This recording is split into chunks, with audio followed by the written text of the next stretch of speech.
कराही हाथ कलमिया त केकरा हाथ कोरा कागज केकरा हाथ कोरा कागज के कराही हाथ कलमिया त केकरा हाथ कोरा कागज केकरा हाथ कोरा कागज केकरा गर्भ लक्ष्मीनिया त धिया के जन्म देली धिया के जन्म देली केकरा गर्भ बेटी सुंदर धिया के जन्म देली ईश्वर के हाथ कलमिया त ब्रह्मा हाथ कोरा कागज ब्रह्मा हाथ कोरा कागज आमा के गर्भ में दियावा तया माँ जन्म देली माँ जन्म देली के ही जे लिखे तारा हथिया त के ही लिखे करम के ही लिखे करम के ही जे देला जनमावा त बेटी होली पावन बेटी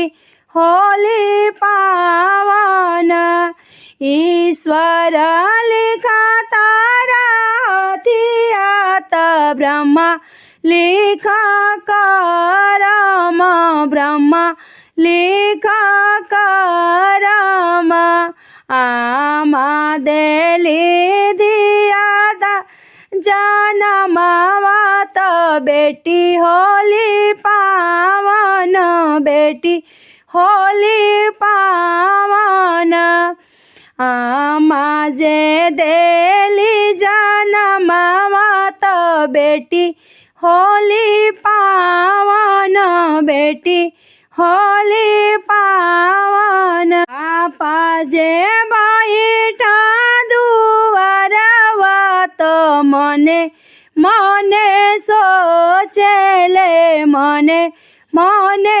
सोचेले मोरा घरे दियावा जनमली कैसे के हम ब्याहब कैसे हम ब्याहब हम हई बहुत गरीबवा कहाँ से बेटी ब्याहब कहाँ से बेटी ब्याहब एतना बचन बेटी सुनेली सुना ही ना पावेली सुना ही ना पावेली दीना दुगुनी बेटी बढ़ेली ईश्वर गोहरावेली ईश्वर गोहरावेली काहे ब्रह्मा दिहली करमावा त काहे मोर जनम दियली मोरे बाबा बहुत गरीब कहाँ से लाई है संपत कहाँ से लाई है संपत बेटा के बाबा निरादइया दरदी यो ना बुझा दरदी यो ना बुझेले बाबा के बोला झिरझिराही दहेज बड़ा मांगेल दहेज बड़ा मांगेले एतना बचन ब्रह्मा सुनेले हंसे ले ठाठाई के, हंसे ले ठाठाई के।